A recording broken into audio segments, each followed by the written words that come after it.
Today, we're restoring a white oak floor for a restaurant in Kuala Lumpur. We'll refinish it using Bonshure color stain, followed by our two-component coating, E9 with Hardener. After sanding and cleaning, we're ready to apply the first coat with Bonshure E-3. Before applying, gently shake the bottle horizontally about 5 to 10 times. Then, pour the coating directly onto the floor and spread it evenly using a floor coater, working from one end to the other. Start by shaking the mix fill well, then mix it with fine white oak sawdust. Make sure the dust is very fine for best results.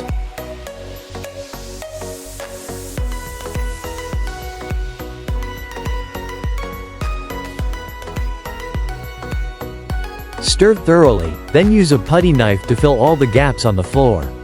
After application, leave it overnight to fully dry. Although it becomes touch dry in about 2 hours, full drying is recommended before the next step. Next, we proceed with buffing or intermediate sanding. After sanding, vacuum the dust and lightly wipe the surface with water to remove any remaining filler or dust. Now we can begin applying the Bonshure color stain. Before use, shake the stain well. Pour it directly onto the floor and spread evenly using the floor coater. For best results, always drag the coater from one end to the other in a continuous motion. This helps to avoid overlap marks and ensures an even finish. Try to maintain consistent pressure throughout the application. Our Bonshure color stain is water-based and very easy to apply, similar to a normal coating.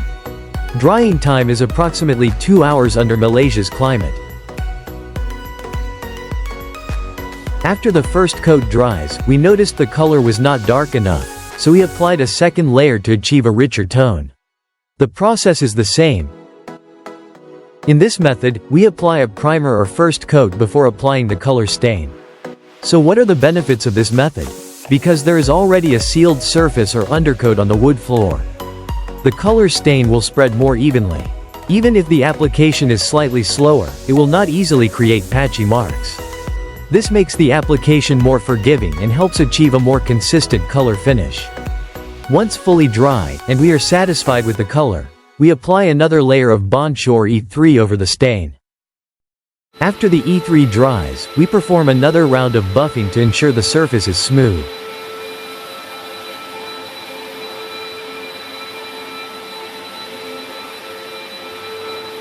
Then vacuum the dust and prepare for the next step.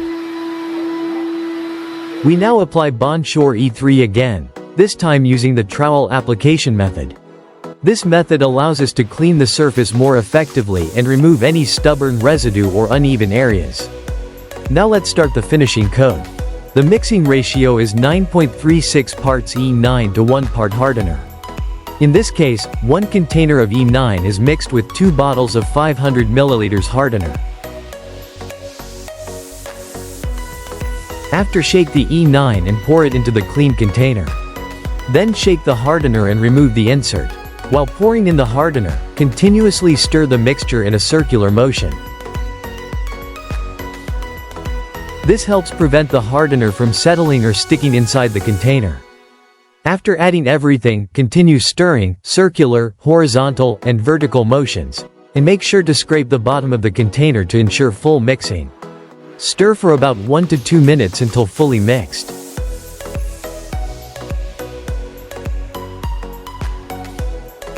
Finally, pour the mixed coating back into the original Bonshure container for easier application. Now we can proceed with the final coat. The application method is the same. Pour the coating onto the floor and spread it evenly using the floor coater.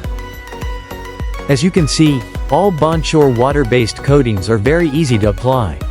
Simply drag the coater from one end to the other, and the coating will self-level naturally. By adding a Hardener, the coating becomes a two-component system, which significantly improves its overall performance. This is especially important for high-traffic areas like restaurants, where the floor is constantly exposed to movement, chairs, and cleaning. Secondly, it improves chemical and stain resistance. And here is the final result. The floor is finished with Bonshure color stain, followed by our two-component coating, E9 with Hardener. You can see the sheen is very even and well balanced. This is a matte finish, maintaining the natural look of the original E9 coating.